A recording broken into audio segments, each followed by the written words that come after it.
awaken spirits of the walls and beyond.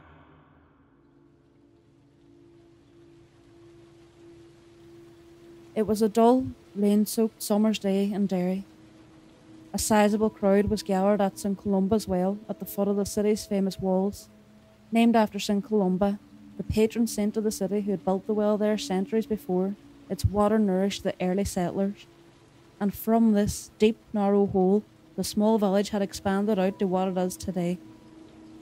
The well was the city's core, its symbolic beating heart. It was St Columba's feast day, June 9th, and the crowd had gathered to collect water from the well. It was about to be blessed by the parish priest, a yearly tradition. In the crowd stood Aoife, 18 years old, and her mother Magella. Although all eyes were pointed at the priest, Aoife felt that something was watching her. She felt an uneasiness making her want to leave even more. She didn't like being at the well. She never did. Not since her father had died there a few years before. He had been walking home from a staff do just before Christmas when he slipped on the ice and banged his head. He lay and he bled to death, alone, just 2 minutes from their house.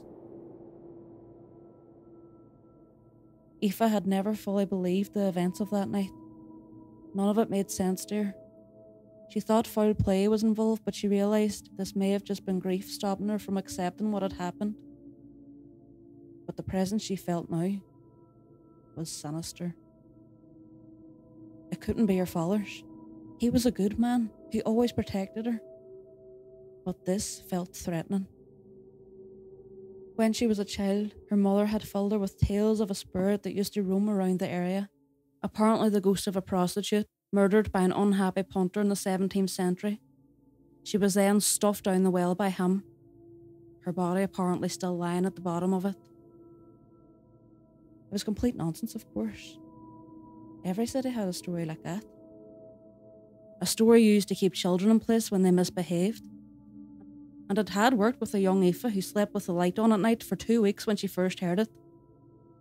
Her father even had to lie beside her on some of those nights to settle her down.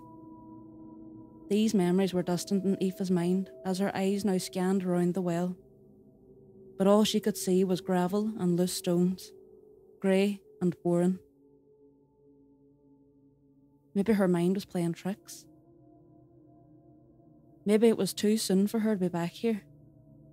As the priest wrapped up his sermon and made his way from the well, the crowd rushed towards it with their bottles, buckets, or whatever else they had brought, all wishing to gather some newly blessed holy water. They would cast it round their house in the hope it would keep away unwanted spirits, bless vehicles with it to protect their drivers from accidents, or just keep it for peace of mind. A placebo for safety. Aoife's mother panics that there may be no holy water left if they don't hurry. She asks her daughter to go fetch some.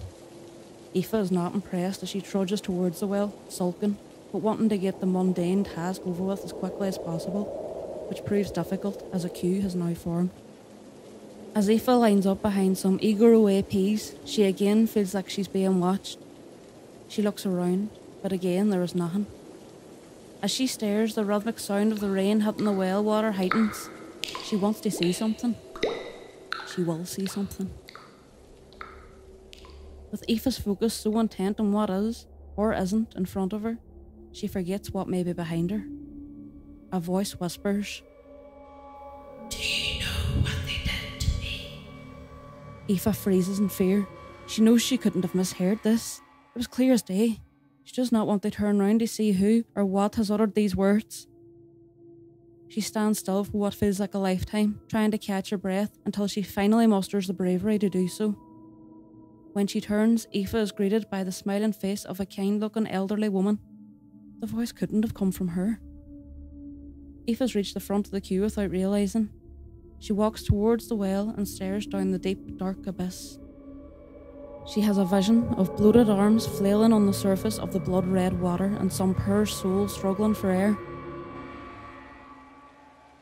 "Watch you don't fall in," says Maeve, a young girl who is also filling a bottle at the well. This snaps Aoife from her trance. She is embarrassed, but Maeve seems kind and understanding. They stand there talking for a few moments, with Maeve doing most of it. She says she's only come to the ceremony because her father's working and her mother needed the company. Aoife awkwardly confirms that hers is a similar situation. As they talk, Aoife realises that this is the most anyone her own age has spoken to her in a long time. She's kept to herself so much that Maeve is even surprised to find out that they go to the same school. Yet it is Aoife who is most shocked when Maeve tells her that her and a few friends are going for drinks the following night, and she'd like Aoife to come. Later that night, Aoife lies in bed, thinking of her encounter with Maeve, and it gives her great comfort. Maybe this could be a new start. After all the gloom and darkness. She drifts off to sleep and thinks she's been awoken by her father returning from his taxi shift. But of course it couldn't be him. She falls into a lucid dream about him. He seems in pain. A bone protrudes from his neck. There's a deep welt in his head which gushes with blood. He moves closer, his face growing more and more inhumane, the skin melting off his bones, his fists tighten in anguish. He is screaming at Aoife, warning her, but she can't make out what he's saying. He suddenly lunges at her, and it's then that she is awoken from her nightmare. The next day, Aoife finally musters the courage to ask her mother can she go out. She's timid about it. Her mother is guilty that her daughter feels this way, just wanting to go out with people her own age, and she encourages it. Majella knows that her daughter has been spending too much time in the house with her, and that she needs to get out and live her own life. The past 6 months have been hard. It's time for Aoife to have a fresh start. The dimly lit bar is quiet and intimate, with only a few stragglers scattered around. Aoife and Maeve sit in the corner chatting. It's just the two of them. Maeve apologises for her friends not making it. She says they cancel last minute all the time. Secretly, Aoife doesn't mind though. She likes that it's just the two of them. It's given her more time to get to know Maeve and not be drowned out in a crowd. She likes everything about Maeve. Her vintage style, her humour, how opinionated she is. She refuses to back down on the fact that all boys are creeps. Aoife can't tell if she's joking or not, but she doesn't care. She likes being around her. She makes her feel accepted. Maeve remembers that Aoife said her father was a taxi man and asks could he lift them later. Aoife likes Maeve but feels it isn't time to tell her about his death yet. She doesn't want to ruin the mood. They decide to walk home together on this cold, dark night. When they reach the well a while later, Maeve asks Aoife if she would be alright crossing it alone, especially this late at night. Aoife says she'll be fine. They embrace and tell each other that they both enjoyed their night before Maeve makes her own way home, leaving Aoife alone. Again. An almost full moon casts its ethereal blue light across the housing estate surrounding the well. It is eerily silent. The vast rising neighbourhoods of council houses that surround Aoife are filled with people who were safe in their homes after dark, not taking their chance with the dangers that night brings, especially at the well. Aoife could walk round it, avoid it, but she doesn't want to. She wants to feel close to her father, so she makes her way towards the spot where he died. A cold wind cuts through her, but it gives her a strange satisfaction, as if it's a sign that he's there with her. Again, Aoife gets the feeling she had earlier that day, that there's eyes on her, but this time she is comforted. Could it be him? She kneels down and places her hand on the ground, whispering, "I miss you, Daddy." She then takes a moment to herself, as if waiting for a reply. Do you know what they did to me? She goes to turn and respond to the sinister voice behind her, but it is too late.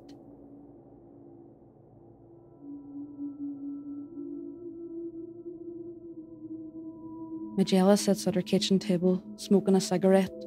A month has passed. "Do you understand everything I've said, Mrs. Meenan?" asks Father Doherty. Although she seems catatonic, Majella nods. Aoife's memorial mass is coming up. It's been a month since she killed herself at the well. Majella cannot believe that her daughter would do this. No parent could. She was too young, had too much ahead of her. It was only now she even begins to doubt her husband's death also. Those circumstances were strange too, after all. She says this to Father Doherty, who believes that she is emotionally exhausted and confused after so much grief. He says the Mass may be a bit too soon, but Majella stands firm in her assertion that someone, or something, had harmed her daughter. She begs Father Doherty to ask the girl who was with her that night, in the hope she would have more information. Father Doherty's face drops. He has answered these questions before. Mrs. Meenan, there was no other girl that night. The police checked the CCTV and it was just Aoife talking to herself. She was obviously very distressed at this point. Do you understand everything I've said, Mrs. Meenan? Majella reluctantly agrees and sees Father Doherty out. She lifts the bottle of holy water beside the door that Aoife collected for her and blesses her home with it, hoping to keep evil away, not knowing that the well is exactly where the corruption dwells and where her husband and daughter are now trapped forever.